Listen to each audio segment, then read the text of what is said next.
இன்றைக்கு நம்ம வீட்டு சமையல் அருகில் கொத்தமல்லி வாசனை வெறும் சூப்பரான இது ஒரு அருமையான ஹெல்த்தி தோசை தாங்க பார்க்க போகிறோம். கொஞ்சம் கூட வாசனை வராதுங்க. குறையாத இந்த கொத்தமல்லி தோசை எப்படி பண்ணுறதுன்னு பார்ப்போமா? வாங்க வீடியோக்குள்ளே போகலாம். என்னுடைய சேனல் ட்ரெண்டிங் சமையலுக்கு சப்ஸ்கிரைப் பண்ண மறந்துடாதீங்க ப்ளீஸுங்க. கூடவே ஒரு பெல் ஐக்கானை கிளிக் பண்ண மறந்துடாதீங்க. வாங்க வீடியோக்குள்ளே போகலாம்.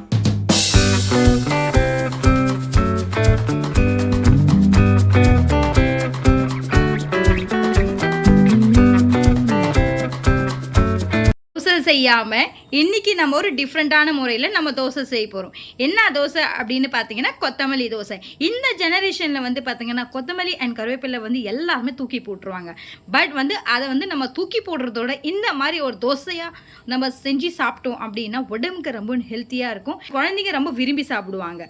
இந்த வீக்கெண்ட் அதுவும் ஒரு அருமையான நம்ம ஒரு கொத்தமல்லி தோசை வித் சூப்பரான ஒரு காம்பினேஷனில் ஒரு சட்னி செய்யலாமா?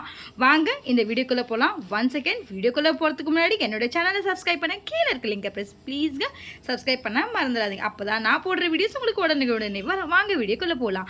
இப்போ வந்து நம்ம ஒரு பிளேட்டில் வந்து பார்த்தீங்கன்னா கொஞ்சமாக வந்து கரி லீவ்ஸ் எடுத்துருக்கோம், அண்ட் வந்து கொஞ்சமாக கொரியண்டர் லீவ்ஸ் எடுத்துருக்கோம், அண்ட் கொஞ்சமாக வந்து பார்த்திங்கன்னா புதினா எடுத்துருக்கோம். அது எல்லாமே வாஷ் பண்ணியிருக்கோம் நல்லா.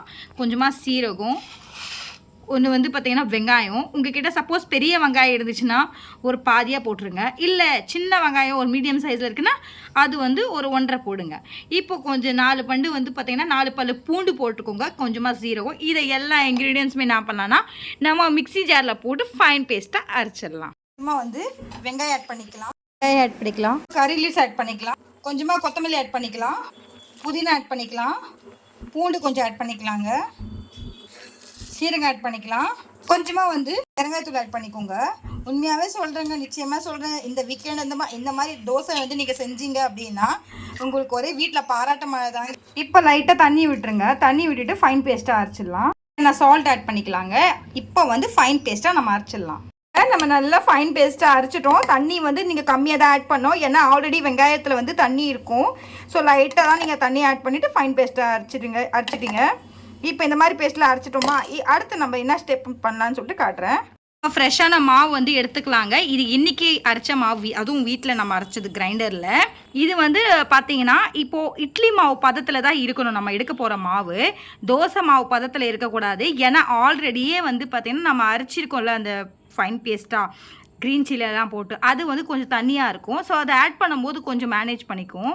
ஸ்டேஜில் வந்து நம்ம என்ன பண்ணலாம் அப்படின்னா அந்த அரைச்சிருக்கோம் விழுது வந்து ஆட் பண்ணிக்கலாம்.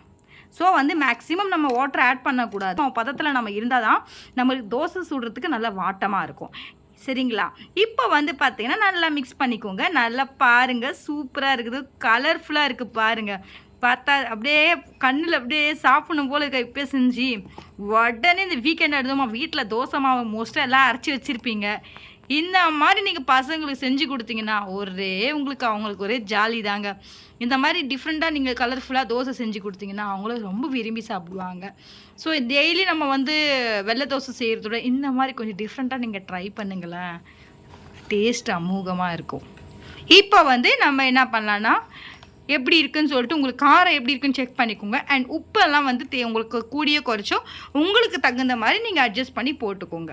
சப்போஸ் மிக்சியில் வந்து பார்த்தீங்கன்னா லைட்டாக வாட்டர் ஆட் பண்ணி அதை நல்லா வந்து குலுக்கி போட்டுருங்க. அதுவும் பேன் எடுத்துக்கோங்க, நான்ஸ்டிக் பேன் எடுத்துருக்கோம் இன்றைக்கி. அது வந்து பார்த்தீங்கன்னா நல்லா அப்படி ஒய்ப் பண்ணிக்கோங்க, நல்லா தொடச்சிருங்க. ஃபுல்லாக தொடச்சதுக்கப்புறமா வந்து பேன் வந்து ஹீட் ஆனதுமே நம்ம என்ன பண்ணலாம்னா நம்ம வந்து தோசை மாவுக்கு அரைச்சி வச்சுருந்தோம்ல அதை வந்து நல்லா வந்து போட்டுக்கலாங்க. பாருங்கள், செம்ம சாஃப்டாக வருது பார்த்தீங்களா? பார்க்கவே அவ்வளோ அழகாக இருக்குது. என்ன மாதிரி ஷேப்பில் ரவுண்டாக தான் வரணும், இந்த மாதிரி ட்ரையாங்கிளில் வரணும் அந்த மாதிரிலாம் இல்லைங்க. எப்படி இருந்தாலும் நம்ம வயிற்றுக்கு தாங்க போக போகுது. அந்த மாதிரி வந்து பார்த்திங்கன்னா நீங்கள் வந்து உங்களுக்கு என்ன மாதிரி ஷேப்பில் வேணுமோ, சப்போஸ் ஹார்ட் ஷேப்பில் வேணும் இல்லை ஸ்மைலி ஷேப்பில் வேணும்னா எந்த மாதிரி ஷேப்பில் வேணாலும் நீங்கள் பண்ணிக்கலாம். இப்போ வந்து எனக்கு பார்த்திங்கன்னா ரவுண்டாக வரல. ஸோ வந்து எல்லாமே என்ன ரவுண்டாக வரலன்னு கமெண்ட் பண்ணாதீங்க. என்னடா இந்த மாதிரி அலுமையில் வந்து இந்த மாதிரி வந்து ரவுண்டாக வர்றா, ரவுண்டு இல்லாமல் சுட்டுறாங்களே அப்படின்னு பார்க்குறீங்களா?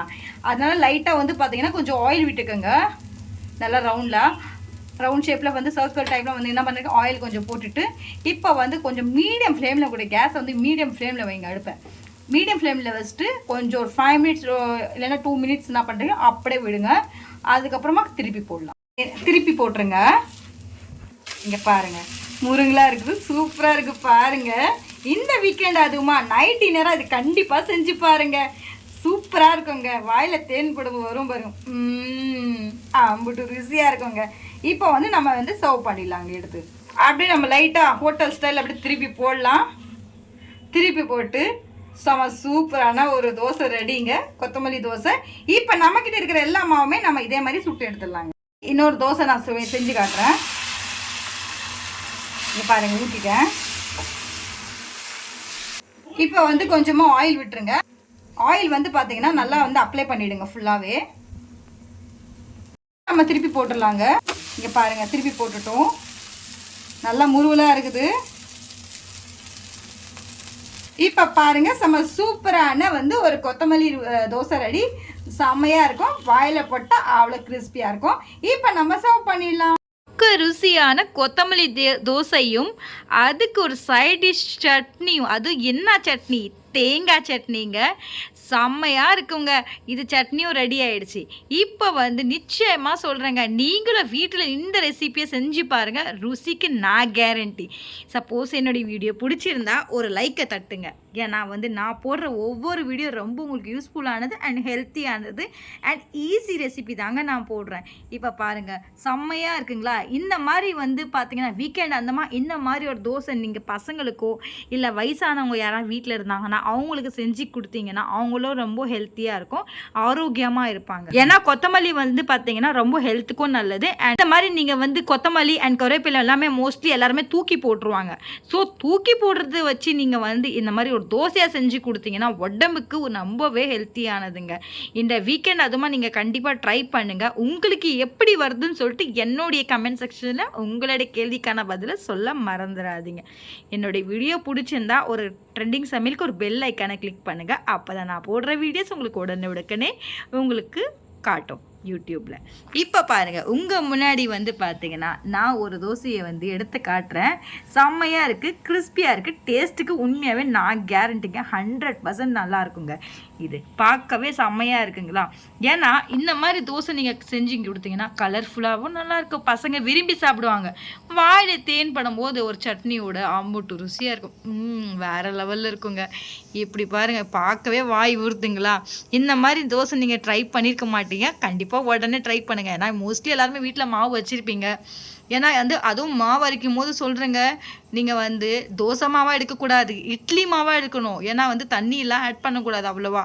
நல்லா இட்லி மாவு பதத்தில் எடுத்து அதை சுட்டு பாருங்கள், டேஸ்ட்டுக்கு உண்மையாகவே நான் கேரண்டி. சப்போஸ் என்னுடைய வீடியோ பிடிச்சிருந்தா ஒரு தடவை லைக் பண்ணுங்கள், ஷேர் பண்ணுங்கள், சப்ஸ்கிரைப் பண்ணுங்கள். உங்களுடைய ஃப்ரெண்ட்ஸ் அண்ட் ஃபேமிலி மெம்பர்ஸ்க்கு ட்ரெண்டிங் சமையலுக்கு சப்ஸ்கிரைப் பண்ண மறந்துடாதீங்க, ஷேர் பண்ணுங்கள். ஏன்னா நீங்கள் எனக்கு சப்போர்ட் பண்ணால் மட்டும்தான் நிறைய வீடியோஸ் மேலும் அப்லோட் பண்ண முடியும்.